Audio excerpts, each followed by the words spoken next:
your best self, which at the end of the day will make you ultimately sexy. Yeah. No, that's great. So I'm really fascinated about how you started with this ethos, and you basically did a social media launch before anything else. What prompted that decision, and how did you identify the people that you knew you wanted to be part of this movement? Yeah, it started with my vision of I grew up loving fashion because I love the idea of brand, right? And Mm, brands, their IP is not, you think about Ralph Lauren, the IP in the polo was not the polo shirt. It was how that horse made people feel when they put it mm-hmm. on, Yep. right? And I Mm-hmm. just love that you could inspire people that way. But over the years, I saw that really starting to wane and get diluted with markdowns and sales and all these different things. So I said, what if we brought the power of brand back, but instead of talking at customers the way brands used to, what if we built this brand with a community? We were an open brand, so it wasn't us deciding, okay, we're going to create Lively and this is what it's going to say and this is the photo shoot and this is the product. What if we said we're going to create Lively and we want you to help us do that, help us choose the imagery, help us create the dialogue and so forth. And that's why we started on social, to be honest. We Mm. said, let's actually not decide. Crowdsource your brand. So people crowdsource Exactly. funding. Why wouldn't you harvest ideas from the community before you even get started? That's super interesting. Exactly, exactly. So why wait to launch your brand and see if people love it? Yep. Instead, build it with them and they'll love it. Yep. So in the spring of 2016, a couple months before we launched, we started doing just that. We started holding focus groups and sharing with people like, hey, here's our product. What do you think? Like, here's the imagery and some of the words we're using. Like, do you respond to this? What do you love? What don't you? Like, how do you feel about this conversation we're having? Mm. And thankfully, it was really well received, but they helped us really focus it and make it more and more authentic as we went through that process.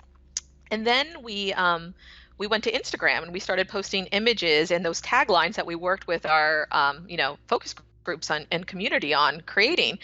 And instantly people started direct messaging us. I remember the first girl was a girl named Taylor Tippett. She was a flight attendant from Chicago, and she saw our first post and she's like, how can I help? Like, this is amazing. Wow. And we're like, what do you mean? And she's like, I want to be a part of this brand. I'm like, all right, perfect.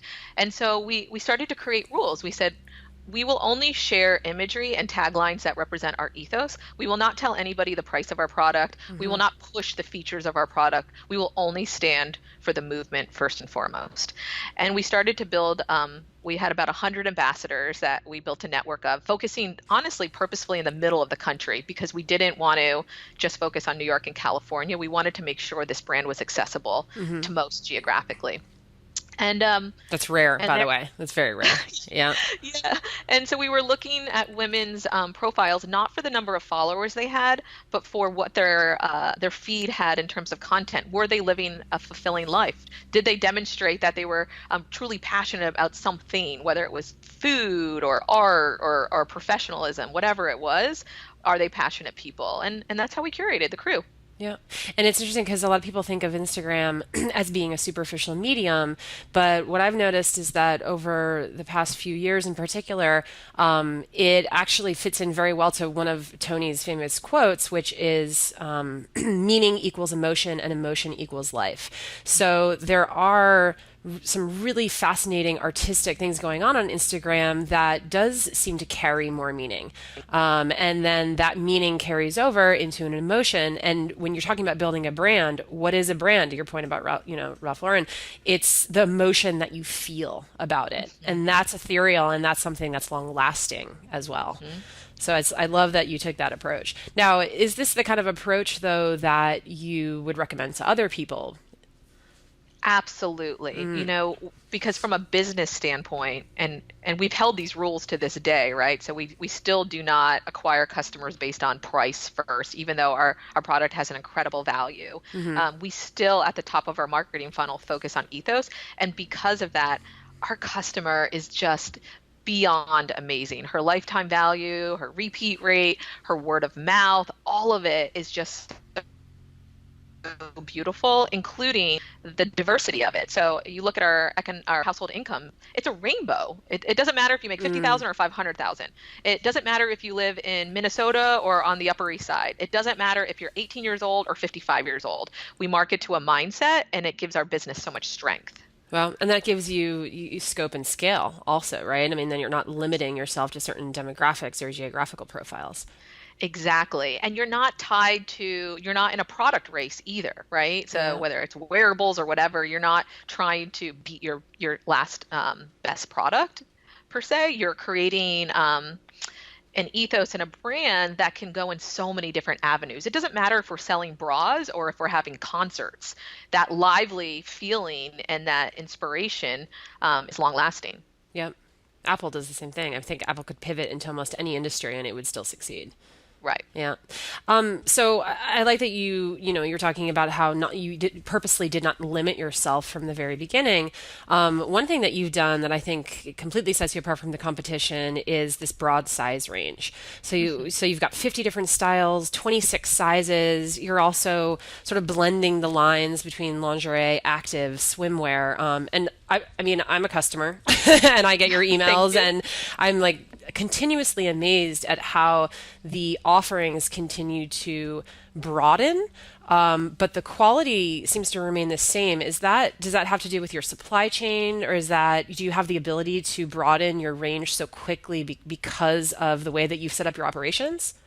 Sure. Yeah. No, it's one of our clear competitive advantages is our supply chain. Before I started the company, I said the only way that I can do this is if I lock down supply chain. And not only did I lock down an amazing supply chain, they were actually my first investors pre-launch. Oh, And perfect. It's yeah, like a I dream mean, come true. lottery, Yeah, they're hit lotto. literally invested. Yeah. Exactly. And it was to the point where when we started developing our product, I purposefully did not bring on anybody that was previously in the lingerie space because I wanted to make sure that we did things differently. Instead, I brought in my creative partner, Sarah, who came from an active and lounge background, and said to her, like, forget everything we know. Let's just buy and curate all the products that we're living in. And so she was obviously wearing a lot of active and sports bras. I Yoga was wearing pants. Yep. total and swimwear I was wearing as bras because I Yep. was so proud for them to show. And we started literally cutting the waistbands off yoga pants and stapling them to like lace bralettes and That's just being, genius. yeah, Because it's true. The weird. waistbands on yoga pants are just too thick, and the bands on bras are way too thin. So, wow, that's literally solving a problem. Totally. And we were just being, creative and weird and having Yeah. fun. And when we took this to our manufacturers, who again were our investors, were like, interesting, like so different. Are you sure? And we're like, yes, let's just try. And they said, okay, so what we're going to do is actually